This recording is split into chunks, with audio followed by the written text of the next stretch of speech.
Welcome to 7 TV round up. నేను యజ్ఞ, ఇంకా నాతో కోటి జాయిన్ అవుతున్నారు. బేసిక్గా ఈ రోజు అప్డేట్స్ ఏంటో చూసుకునే ప్రయత్నం అయితే చేద్దాం. కోటి, లెట్స్ గో అహెడ్. చెప్పండి. ఇక్కడ ఫస్ట్ పాయింట్ చూసుకుంటే కనుక జలమండల పరిధి విస్తరిస్తూ కూడా ప్రభుత్వం ఉత్తర్వులు జారీ చేసింది. GHMC commissioner exactly. ఎందుకంటే మనకు తెలుసు నిన్నే మున్సిపల్ ఎన్నికలు అయినాయి 11వ తేదీ. సో ఇంకా ఒక్క రోజు ఉంది 13వ తేదీ. సో ఆ రోజున కౌంటింగ్ కూడా వెలువడి.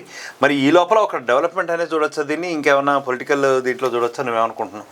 అంటే కౌంటింగ్కి ఒక రోజు ముందు, ఎలక్షన్స్కి ఒక రోజు తర్వాత. అంటే ఎప్పుడైతే పోలింగ్ జరుగుతుందో పోలింగ్ ముందు రోజు ఒకవేళ ఈ అనౌన్స్మెంట్ వస్తే ఓటర్ ప్రభావితం అవుతుందేమో. కానీ రాష్ట్రం మొత్తంగా ఏదైతే అవుటర్స్లో ఉన్న మున్సిపాలిటీ సంబంధించిన ఎలక్షన్ అయినా సరే, ఒక హైదరాబాద్ మొత్తం తెలంగాణకి తలకాయ మాత్రం హైదరాబాద్. వాటికి సంబంధించిన వార్త వచ్చేటప్పుడు వాటికి సంబంధించింది కూడా మరి ఈసీ కూడా వీటి మీద ఎటువంటి చర్యలు ఉండవు. ఎందుకంటే ఇది జిహెచ్ఎంసీ లోపల పరిధిలో ఉన్న వార్త కాబట్టి. అంటే మీరు ఎందుకు ఒక రోజు తర్వాత వేయడం జరిగింది? ప్రభుత్వం చేస్తున్న అభివృద్ధిలో భాగంగానే ఇది ప్రభుత్వం తన పని తాను చేసుకుంటూ పోతుంది అనుకోవాలా, లేదంటే ఎలక్షన్ పాయింట్ ఆఫ్ వ్యూలో చూడాలా? అదే అర్థం కావట్లేదు. ఎలక్షన్ పాయింట్ ఆఫ్ లో చూడాలనుకుంటే 10th వేయాలి, 11th మార్నింగ్ పోలింగ్ రోజు వేయాలి. మరి బిఫోరు ఏదైతే కౌంటింగ్ ఉందో వాటి ముందు వేయడం జరిగింది, ఈ వార్త రావడం జరిగింది. అసలు వార్త పూర్తి విశ్లేషణ నేను చెప్తాను, మీరు చెప్పండి ఒకసారి దానికి సంబంధించి. బేసిక్ ఏంటంటే జలమండల పరిధిని మరింతగా విస్తరించాలని చెప్పి తెలంగాణ ప్రభుత్వం నిర్ణయం తీసుకుంది. సో ఇది తాజా నిర్ణయం అని చెప్పి అనుకోవచ్చు. ఎందుకంటే బుధవారం అంటే ఏ రోజైతే సరిగ్గా ఎలక్షన్స్ జరిగాయో అదే రోజున అటువైపు నుంచి ప్రభుత్వం దీంతో ఏమాత్రం నిమిత్తం లేకుండా, సంబంధం లేకుండా ఉత్తర్వులు జారీ చేసేసింది. సో ఈ 3 కార్పొరేషన్ సంబంధించి జిహెచ్ఎంసీకి ఏదైతే ఉందో, ఒకటి పూర్తిగా ఇక్కడ చూసుకుంటే ఎంఐఎం చేతిలోకి వెళ్ళే పరిస్థితి ఉందని చెప్పి చెప్పుకోవడం జరుగుతుంది. రెండోది మల్కాజ్గిరి, లింగపల్లికి సంబంధించి మొత్తం 3 ఉన్నాయి ఏదైతే ఈ కార్పొరేషన్లు ఉన్నాయో. జిహెచ్ఎంసీతో పాటుగా సైబరాబాద్ మున్సిపల్ కార్పొరేషన్ ఒకటి యాడ్ అవుతుంది. మొత్తం 5 అవుతున్నాయి. ఎగ్జాక్ట్. డిస్ట్రిక్ట్లు కూడా చేస్తున్నారు. జిల్లాలు కూడా సికింద్రాబాద్ కూడా సపరేట్ ఇప్పుడు జిల్లా చేయడం జరుగుతుంది. అది జీవో పాస్ చేస్తున్నారు. వీటికి సంబంధించి కూడా ఇక్కడ నేను ఏం చెప్పాలనుకుంటున్నా అంటే, వీరు ఏదైతే ఈ మూసీ పరివాహక ప్రాంతాల మెయిన్ దృష్టి పెట్టుకొని కాంగ్రెస్ ప్రభుత్వం ముందుకెళ్తుంది కాబట్టి, మూసీ పరివాహకంలో ఉన్న వాళ్ళు ఎవరైతే ఉన్నారో వాళ్ళకి నష్టపరిహారం ఇప్పటి వరకు ఇవ్వకపోగా చాలా మంది అక్కడ నుండి ఖాళీ చేసి వేరే డబుల్ బెడ్రూమ్ దానికి పంపించడం జరిగింది. కానీ ఆ పనులు అలానే ఉన్నాయి. దానికి కారణాలు ఏంటో? ఎగ్జాక్ట్లీ. ఎందుకంటే నువ్వు చెప్పినట్టుగా చాలామంది నిర్వాసితులు కూడా అయ్యారు. వాళ్ళకి ఒక పక్కన న్యాయం జరిగిందా అంటే అవ్వలేదు అనేటటువంటి అసంతృప్తి ఆయా వర్గాల్లో వ్యక్తమవుతూ ఉంది. ఆ పరిస్థితి ఉంది. మరొక వైపు ఏమో మేము అభివృద్ధిలో భాగంగా చేసుకుంటూ వెళ్తున్నాం అని చెప్పి ఇంకో ఇటువంటి కార్యాచరణ చేస్తున్నటువంటి పరిస్థితి కూడా ఉంది. సో రెండు కూడా చూడాలంటే రెండు కూడా ఒక డిఫరెంట్ ఎడిట్స్ కంపేర్ చేస్తున్నట్టుగానే ఉంది పరిస్థితి. ఆ రోజు ఈటెల రాజేంద్ర కానీ, కిషన్ రెడ్డి కానీ, మిగతా వాళ్ళు ఎవరైతే ఉన్నారో వాళ్ళందరూ కూడా అక్కడ రాత్రి పడుకోవడం జరిగింది.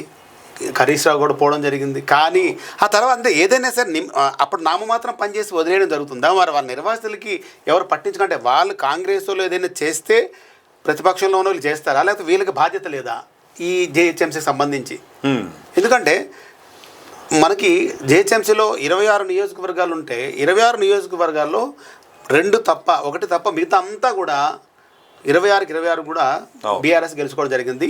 బైఫోల్లో మాత్రం కంటోన్మెంట్ను ఇప్పుడున్న జూబ్లీహిల్స్ ప్రస్తుతం వచ్చింది. కానీ మిగతా అంటే వీళ్ళకి బీఆర్ఎస్కి ఎక్కువ బలం ఉన్న సెటిలర్స్ చెప్పుకుంటున్న వాళ్ళు ఈ బీఆర్ఎస్ బలం ఉన్న జిహెచ్ఎంసీలో ఎందుకు మరి ఎక్కడ పడితే అక్కడ వదిలేయడం జరుగుతుంది? కానీ మళ్ళీ ఏదైనా చేస్తే వాటి మీద ఏదైనా కాంట్రాక్ట్ వచ్చిందని రేవంత్ రెడ్డి కానీ సర్కారు కానీ ప్రచురిస్తే, చెప్తే, వెలువడిస్తే అప్పుడు మళ్ళీ బయటకు వచ్చి వాళ్ళు బామర్దికి ఇచ్చారా అంటున్నారు. అసలు ఈ మూసీ పరివాహం అనేది నిజంగా ఈ పనులు జరుగుతాయా? ఎప్పటి వరకు పూర్తవ్వదు? డెఫినెట్గా కోటి, ఇది ఖచ్చితంగా మనం ఆలోచించాల్సిన విషయం. ఎందుకంటే ముఖ్యంగా మన భాగ్యనగరానికి సంబంధించినంత వరకు, హైదరాబాద్కి సంబంధించినంత వరకు కూడా చూసుకుంటే ఇది మళ్ళీ నేను ఒకసారి చెప్తా ఉన్నాను, మూడోసారి ఇది రాజకీయంతోనే ముడిపడినటువంటి కొన్ని ఈక్వేషన్స్ జరుగుతూ ఉన్నాయి అనుకుంటాను. ఎందుకంటే మనకి మొన్నటి వరకు ఆఫ్కోర్స్ జూబ్లీ సీటు రీసెంట్గా పోయింది. మొన్నటి దాకా మనకి హైదరాబాద్లో 17 సీట్లు వచ్చాయి. ఆ 17 సీట్లు కూడా బీఆర్ఎస్కే వచ్చాయి. సో అధికార పార్టీకి మాత్రం ఒక సీట్ కూడా రాలా మొన్న, ఎక్సెప్ట్ జూబ్లీ హిల్స్ రీసెంట్గా రావడం తప్ప. సో మరి ఈ జిహెచ్ఎంసీ వరకు కూడా మరి అధికార పార్టీ అంతగా శ్రద్ధ చూపట్లేదా? అదే హెచ్ఎండికి జిహెచ్ఎంసీకి, జిహెచ్ఎంసీలో 17 సీట్లు ఉంటాయి, హెచ్ఎండిలో 26 సీట్లు ఉంటాయి. కానీ 26 సీట్లు కూడా మొత్తం బీఆర్ఎస్ గెలవడం జరిగింది. మీరు అన్నట్టుగా 17 సీట్లకు సంబంధించి 2 పోతే 15 ఉంటే రేపు దానం నాగేంద్రతో రాజీనామా చేయిస్తారా అన్నది ఒక క్వశ్చనే. దానం నాగేంద్ర మళ్ళీ కొత్తగా ఏమన్నారు, నేను బీఆర్ఎస్లో ఉన్నాను, ఆల్రెడీ స్పీకరు అనౌన్స్ చేయడం జరిగింది వీళ్ళు బీఆర్ఎస్లో ఉన్నారు అని చెప్పి. కానీ దానం నాగేంద్ర స్పీకర్ పార్లమెంట్కి వెళ్ళలేదు, మాట్లాడలేదు. ఇద్దరు మన కడియం శ్రీహరి వీళ్ళిద్దరికి ఇంకా మొన్న ఒక నోటీస్ పంపడం జరిగింది. మరి ఆ ఎన్నిక తర్వాత ఈ ప్రణాళిక సిద్ధం చేస్తారా, లేకపోతే ఆ ఎన్నిక కాకుండా ఈ ప్రణాళిక మూసి పరివాహం నడుస్తుందా? మొత్తం మీద ఒక రకంగా చెప్పాలంటే యాక్చువల్లీ మనకి ఈ కాలమే సమాధానం చెప్పాలి రానున్న రోజులు ఒకటే. ఎందుకంటే బికాస్ ప్రస్తుతం చూస్తుంటే ఇవన్నీ కూడా పొలిటికల్ డయస్ మీద నడుస్తున్నటువంటి ఈక్వేషన్స్ కానీ అయితే కనపడతా ఉన్నాయి. ఎందుకంటే రేపు ఎప్పుడైతే ఎన్నికల ఫలితాలు వెలువడతాయో, అంటే రేపు ఇంకొక 12 గంటలు 13 గంటల్లో రాబోతున్నాయి. సో నగర జీవి కూడా ఎంతో చాలా ఉత్కంఠభరితంగానే ఎదురు చూస్తూ ఉన్నారు. రాష్ట్ర వ్యాప్తంగా చూస్తున్నారు. రాష్ట్ర వ్యాప్తంగా ఇది చాలా అంటే రేవంత్ రెడ్డికి ఈ ఎలక్షన్, ఈ ఎన్నికల ఫలితాలు మాత్రం ఆయనకి కాంగ్రెస్లో ఉన్న లుకలుకలు కూడా బయటకు వెళ్ళిపోయి మళ్ళీ రేవంత్ రెడ్డి సారథ్యంలో ముందుకెళ్తుంది అనే ఉండాలంటే ఈ ఎన్నికలు, ఈ పోలింగు, ఈ కౌంటింగ్ వారికి వారందరూ రాష్ట్ర వ్యాప్తంగా చూడడం జరుగుతుందంటారు. అంతేనా? ఖచ్చితంగా కాంగ్రెస్ ఎట్టి పరిస్థితుల్లో కూడా తన పట్టు కోల్పోకూడదు అని చెప్పి కృత నిశ్చయంతో ఉన్నట్టుగానే తెలుస్తూ ఉంది. ఉదాహరణ తీసుకోవచ్చు, మొన్న మధ్య జరిగిన జూబ్లీ హిల్స్ ఉప ఎన్నికలో కూడా సాక్షాత్ ముఖ్యమంత్రి వచ్చేసి నియోజకవర్గం మొత్తం కూడా ఆయన కలిగి తిరిగి మొత్తానికి అనుకున్న సాధించాడు. ఆయన గెలుపుకోగలిగాడు. జూబ్లీ సెలక్షన్ చెప్పుకుంటే మళ్ళీ ఒక ఎపిసోడ్ అంటే వాళ్ళు ప్రతి ఒక్కటి కూడా చాలా సీరియస్గా తీసుకుంటాం. ఇక్కడ వరకు చూసుకుంటే ఈ మున్సిపల్లో రేవంత్ రెడ్డి అధికార దుర్వినియోగం ఎక్స్ వేదికగా కేటీఆర్ తీవ్ర ఆరోపణలు. ఈ ఆరోపణల మీద మున్సిపల్ ఎన్నికల వేళ అధికార ప్రతిపక్షాల మధ్య మాటల యుద్ధం సాగుతుంది. ఈ క్రమంలో గులాబీ పార్టీ శ్రేణులు ఉద్దేశిస్తూ మాజీ మంత్రి BRS working president Kalvakuntla Taraka Ramarao ఆసక్తికర ట్వీట్ చేశారు. అలానే అధికార దుర్వినియోగం పాల్పడ్డారంటూ రేవంత్ రెడ్డిపై కేటీఆర్ ఫైర్ అయ్యారు. మున్సిపల్ ఎన్నికల్లో అధికార కాంగ్రెస్ ఎన్ని అరాచకాలు చేసినా వీరోచితంగా పోరాడిన గులాబీ సైనికులందరినీ పేరున హృదయపూర్వక అభినందనలు అని ఆదిలాబాద్ నుంచి ఆలంపూర్ వరకు సెకండ్ ప్లేస్ ఉంటుంది. ఎగ్జాక్ట్లీ. ఇది మొత్తం చదివిన తర్వాత మీకు ఏమనిపిస్తుంది? యాక్చువల్గా నాకు ఒకటి అనిపిస్తుంది, అది చెప్తా. మీకేమనిపిస్తుంది? మీరు చెప్పండి. నాకేమనిపిస్తుంది అంటే ఇప్పటికే ఏదో మాకు అన్యాయం చేశారు, జరిగిపోయింది అనేటటువంటి ఒక కన్క్లూజన్కి బీఆర్ఎస్ పార్టీ ఎందుకు అంటే మీ అభిప్రాయం ప్రకారంగా కాంగ్రెస్కి 70-80% సీట్లు వస్తాయనా, లేకుంటే గెలుపుకి? అంటే మనకు వస్తున్నటువంటి వార్తల నేపథ్యంలో ఒకవైపు 70% వరకు ఆల్మోస్ట్ కాంగ్రెస్ వైపే ఈ మున్సిపల్ ఎన్నికల ఓటర్ మొగ్గు చూపాడు అని చెప్పి కొన్ని రకాల వార్తలు వస్తున్నాయి. అవి సర్వేలు వస్తున్నాయి, వాట్ ఎవర్ ఇట్ ఈస్, అవి పక్కన పెడదాం. ఇంకో వైపేమో మాకు ఇక్కడ అన్యాయం జరిగిపోయింది అనే ఒక రకమైన అభద్రత ధోరణి అంటున్నారు. ఎగ్జాక్ట్లీ అన్నట్టు కనిపిస్తా ఉంది నాకు. ఎంత పర్సెంటేజ్ అంటే ఎన్ని సీట్లలో వీళ్ళు రావచ్చు అంటారు బీఆర్ఎస్? అవ్వచ్చు ఇంకా రిమైనింగ్ ఒక 11 to 12. మీ అభిప్రాయం? బీజేపీకి మేబీ 3 or 4. అండ్ మీరు చెప్పింది ఓకే. నాకు వచ్చిన సమాచారం ప్రకారం వీళ్ళకి ఒక 20-25 వస్తున్నాయని, బీజేపీకి ఒక 10 వస్తున్నాయని, మిగతా సమాచారాన్ని బట్టి ఓకే. బట్ నా పర్సనల్ క్యాలిక్యులేషన్ బట్ అంటే నా అనాలిసిస్ ప్రకారంగా ఒక 20 నుండి 30 వరకు బీజేపీకి బీఆర్ఎస్కి వస్తున్నాయని, బీజేపీకి ఒక 10 వరకు అని. ఏదైతే ఈ ఎంఐఎం ఎక్కడ ప్రభావితం చేస్తుందో అక్కడ కొంచెం బీజేపీకి వాళ్ళకి టఫ్ నడిచిందని, కాంగ్రెస్ పెద్దగా అక్కడ లేదని ఈ సమాచారం ప్రకారంగా మనకున్న అనాలిసిస్ ప్రకారం అనుకుంటున్నాం. సో మీరు అన్నట్టు ప్రకారంగా యువరాజు డల్గా ఉన్నారంటారు.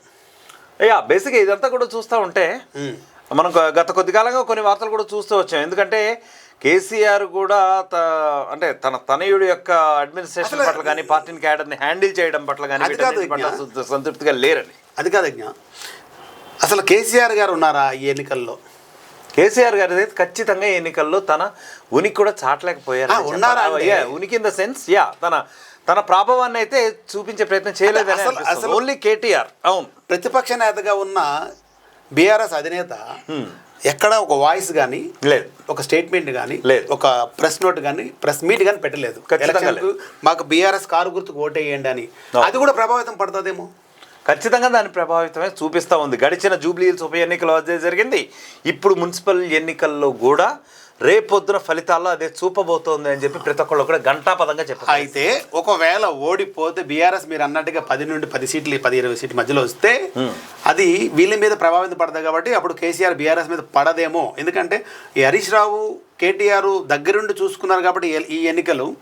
మళ్ళీ ఓడిపోతే మీరు అన్నట్టుగా అన్ని సీట్లు రాకపోతే అప్పుడు కేసీఆర్ మీద ప్రభావితం పడదు. లేకపోతే కేసీఆర్ పార్టీ వదిలేసిరని చెప్పాలా? అది ఒక రకంగా చెప్పాలంటే ఇంతకుముందు గడిచిన రాజకీయ సన్యాసం ఏమైనా తీసుకునే ఉద్దేశం ఉందా? అటువంటిదేం ప్రస్తుతం నాకైతే లేదని అనిపిస్తుంది. ఎందుకంటే కొంతమందిని మాత్రమే బాధ్యులు చేస్తారు, చూసుకుంటాం. ఎందుకంటే గడిచిన కొన్ని హుజూరాబాద్ ఉప ఎన్నిక అనుకోండి, వాటన్నిటిలో కూడా హరీష్ రావుదే బాధ్యత. ఆయన రథసారథిగా వెళ్ళారు. సో ఆయన ఫెయిల్యూర్నే బీఆర్ఎస్ శ్రేణులు కూడా ఎత్తి చూపడంగా జరిగింది తప్ప దాని ప్రభావం కేసీఆర్ మీద ఏమాత్రం పడలేదని మనం చెప్పుకోవచ్చు. ఎనివే అక్కడ రేవంత్ రెడ్డి, ఇక్కడ యువరాజు కేటీఆర్ ఎవరు ఏంటి అన్నది మరికొద్ది గంటల్లో తెలియబోతుంది. మ్యాక్సిమం ఇంకొక 24 hours రేపీ పడి మనకు తెలిసిపోబోతా ఉంది. Let's see, wait and see. ఇది మా వార్తాపత్రిక, మా 7 టీవీ చర్చ. రేపు మున్సిపల్ ఏదైతే రిజల్ట్ వస్తున్నాయో వాటి మీద మాకున్న జ్ఞానంతో పరిజ్ఞానంతో మీకు విశ్లేషణ చేసి చెప్పడం జరిగింది. సో మరిన్ని అప్డేట్స్ కోసం always take click down 7 TV news.